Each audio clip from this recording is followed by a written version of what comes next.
Events versus state, volatile application state, and data can also be projected on a graph that expresses the value, the relative value of that information.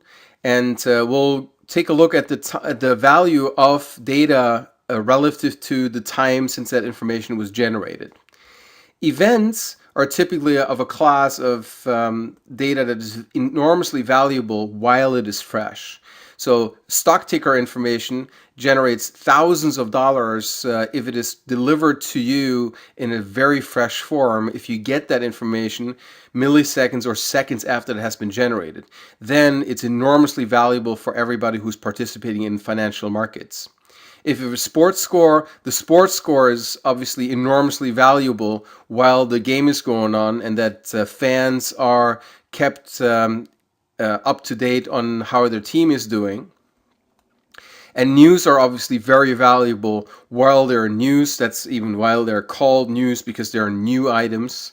And that information all is very enormously valuable while it is very fresh. And as it gets stale, as that information it gets older, it loses its value quite rapidly. For instance, the stock ticker information is practically worthless 15 minutes after it has been created, and that's also how you can get this for free everywhere on websites without paying extra for it, because the entire financial industry only acts on pricing information while it is seconds old. The information gains this kind of information, these kinds of events gain value again when you hold on to the data for a long time and put it into an archive. So if you build stock charts, if you build leak stats, if you build an encyclopedia or almanac, you're taking fresh events and you're committing them in long-term memory, you're committing them into long-term storage, and then you can start analysis on them. You can go and run roll-ups over that data, and that per se is also creating value.